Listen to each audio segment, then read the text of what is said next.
Bismillahirrahmanirrahim. Alhamdulillahirabbil alamin. Wa bihi nasta'in ala umurid dunya waddin. Wassalatu wassalamu ala asyrafil anbiya wal mursalin sayyidina Muhammadin wa ala alihi wa sahbihi ajma'in. Amma ba'd. Alhamdulillah, puji syukur kehadirat Allah Subhanahu wa taala yang selalu melimpahkan kepada kita semua rahmat, taufik dan hidayahnya. Salawat serta salam semoga tetap tercurah kepada junjungan kita Nabi besar Muhammad sallallahu alaihi wasallam beserta keluarga dan para sahabatnya. Ikhwani, pemirsa yang dirahmati oleh Allah Subhanahu wa taala, kembali lagi kita dalam kisah sirah para nabi dan rasul yang 25 yang diambil dari intisari kitab Qasasul Anbiya karya Syekh Muhammad Mutawalli Asy'arawi. Masih dalam pembahasan kisah Nabi Allah Adam alaihi salam. Setelah sebelumnya kita telah mengkaji bagaimana Nabi Allah Adam alaihi salam bersama dengan Siti Hawa ditempatkan oleh Allah Subhanahu wa taala di dalam Al-Jannah, yang mana sudah dibahas kemarin bahwasannya Al-Jannah tersebut bukanlah surga yang ditempatkan di alam akhirat, akan tetapi itu disiapkan oleh Allah Subhanahu wa taala untuk menguji Nabi Allah Adam alaihi salam. Kemudian pada pembahasan selanjutnya kita akan membahas mengenai perintah Allah Subhanahu wa taala untuk sujud kepada Nabi Allah Adam alaihi salam, di mana Allah Subhanahu wa taala berfirman di dalam Al-Qur'an, "Fa idza sawaituhu wa nafakhtu fihi mir ruhi faqa'u lahu sajidin." Dan ketika telah aku sempurnakan bentuk daripada Nabi Allah Adam, kemudian aku tiupkan ruh kepada Nabi Allah Adam alaihi salam, maka Allah di sini memerintahkan kepada seluruh makhluk, baik itu malaikat maupun dari golongan jin, untuk sujud kepada Nabi Allah Adam alaihi salam.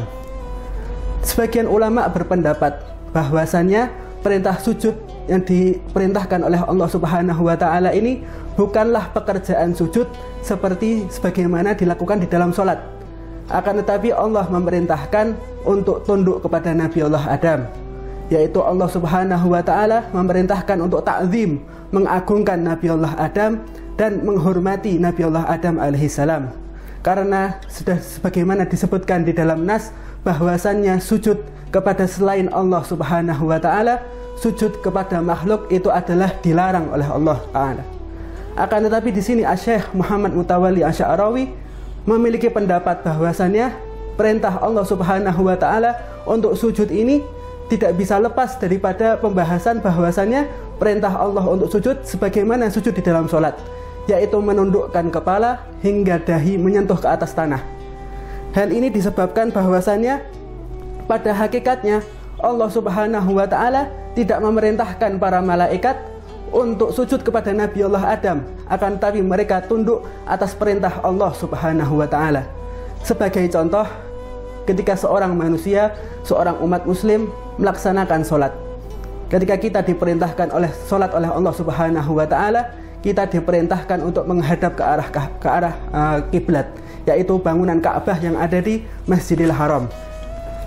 Akan tetapi pada hakikatnya kita tidak sholat, kita tidak rukuk atau sujud untuk menyembah bangunan Ka'bah. Kita tidak diperintahkan oleh Allah untuk menuhankan bangunan Ka'bah, untuk menyembah bangunan Ka'bah. Akan tetapi di sini kita diperintahkan oleh Allah untuk sujud menghadap ke arah kiblat, yaitu Ka'bah. Dan pada hakikatnya kita sholat, kita melaksanakan rukuk, kita melaksanakan sujud untuk menyembah Allah Subhanahu wa taala, untuk melaksanakan perintah Allah Subhanahu wa taala. Begitu pula dalam hal ini, ketika Allah memerintahkan malaikat, kemudian malaikat mereka melaksanakan sujud, begitu juga makhluk yang bernama jin mereka sujud kepada Nabi Allah Adam. Pada hakikatnya mereka bukanlah sujud kepada Nabi Allah Adam. Pada hakikatnya mereka bukanlah menyembah atau menuhankan Nabi Allah Adam. Akan tetapi mereka sujud atas perintah Allah Subhanahu wa taala. Mereka melaksanakan daripada perintah Allah, sehingga pada hakikatnya mereka sujud kepada Allah Subhanahu wa taala. Sehingga pada hal ini kita dapat mengambil pelajaran bahwasannya yang dilihat oleh Allah Subhanahu wa taala bukanlah amal perbuatan kita, akan tetapi adalah niat di dalam hati kita, di mana kita sholat, sujud menghadap kepada Allah Subhanahu wa Ta'ala, sehingga Allah akan memberikan ganjaran kepada kita. Begitu pula apabila kita sholat, kita tidak mengharap daripada ridha Allah, kita tidak sujud untuk menyembah Allah Subhanahu wa Ta'ala, akan tetapi karena riya atau karena sum'ah, ingin dilihat oleh orang, maka Allah tidak akan memberi ganjaran kepadanya. Faya ikhwan yang dimuliakan oleh Allah Subhanahu wa Ta'ala, kemudian Allah Subhanahu wa Ta'ala berfirman di dalam ayat yang lain, wa idh qulna lil malaikati isjudu li adama fasajadu illa iblis kana minal jin. Di sini Allah Subhanahu wa Ta'ala memerintahkan, ketika Allah memerintahkan kepada para malaikat untuk sujud, maka mereka semuanya sujud terkecuali dari bangsa iblis, yang mana mereka kana minal jin. Di sini Allah menjelaskan bahwasannya makhluk yang bernama iblis ini bukanlah termasuk daripada golongan malaikat sebagaimana yang dipahami, sebagaimana yang diyakini oleh orang-orang Yahudi dan orang-orang Nasrani. Di sini Allah menjelaskan bahwasannya iblis berasal dari golongan jin. Ketika Allah Subhanahu wa Ta'ala menyebutkan di dalam firman-Nya kana minal jin, berarti di sini Allah Subhanahu wa Ta'ala mengeluarkan bangsa iblis daripada golongan para malaikat. Ini menjelaskan bahwasannya iblis termasuk daripada golongan jin. Dan iblis dan setan dari golongan jin ini memiliki ikhtiar sebagaimana manusia, yang mana ia bisa taat kepada Allah Subhanahu wa Ta'ala, dan ia bisa memilih untuk maksiat kepada Allah Ta'ala, untuk durhaka kepada Allah Ta'ala. Sedangkan makhluk yang bernama malaikat, ia diciptakan oleh Allah Ta'ala tidak mampu untuk bermaksiat kepada Allah Ta'ala. Sebagaimana disebutkan, la ya'sunallaha ma amarahum wa yaf'aluna ma yu'marun, bahwasanya malaikat mereka tidak mampu, mereka tidak bisa bermaksiat kepada Allah Ta'ala, dan mereka langsung melaksanakan apa yang diperintahkan oleh Allah kepada mereka, dan mereka tidak bisa daripada bermaksiat, tidak bisa menolak daripada perintah Allah Subhanahu wa Ta'ala.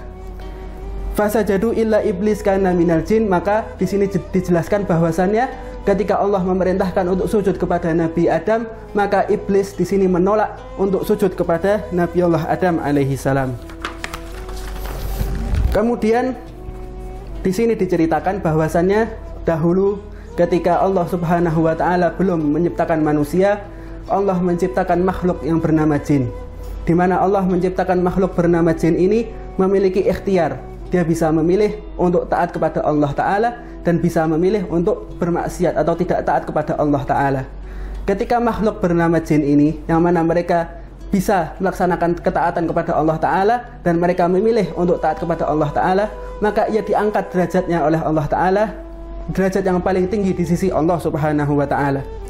Dan di antara golongan jin ini ada satu golongan yang mana mereka selalu taat kepada Allah Ta'ala, selalu melaksanakan perintah Allah Ta'ala, dan ditempatkan di posisi yang tinggi di sisi Allah Subhanahu wa Ta'ala, derajat yang tinggi di sisi Allah Ta'ala.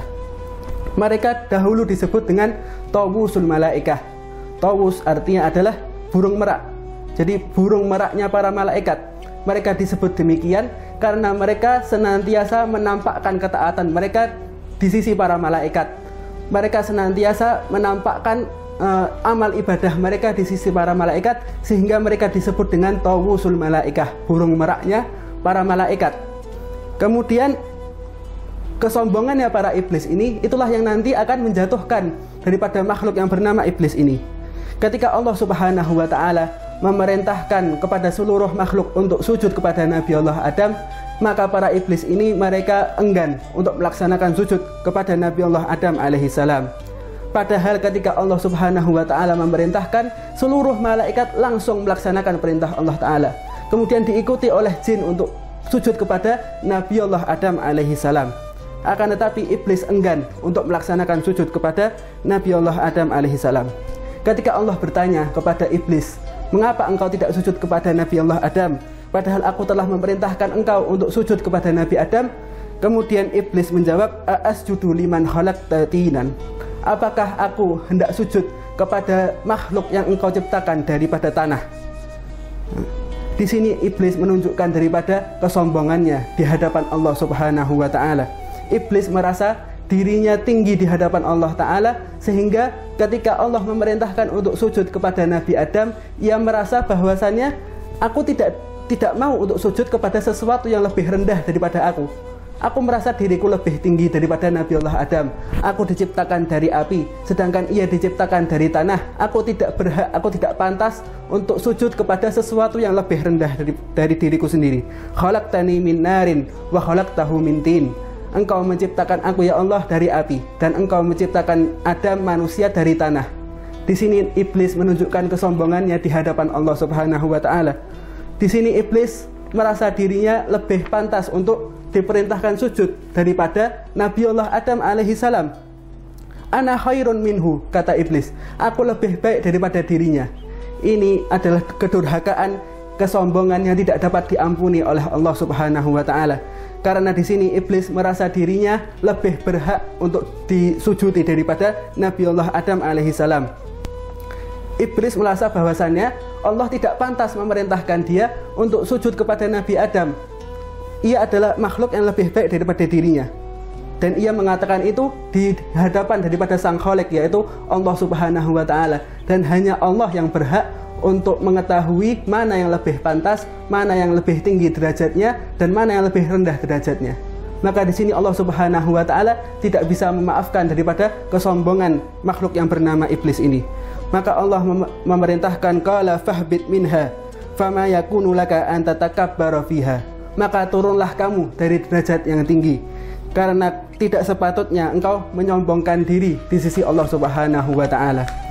Faya ikhwani, pemirsa yang dimurahkan, yang dirahmati oleh Allah Subhanahu wa taala, maka dari ini kita dapat mengambil pelajaran bahwasannya unsur daripada jasad manusia atau unsur daripada penciptaan Allah taala itu tidak memberi perbedaan mana yang lebih tinggi dan mana yang lebih rendah. Tidak bisa dikatakan bahwasannya makhluk yang tercipta dari api itu lebih tinggi daripada makhluk yang tercipta dari tanah.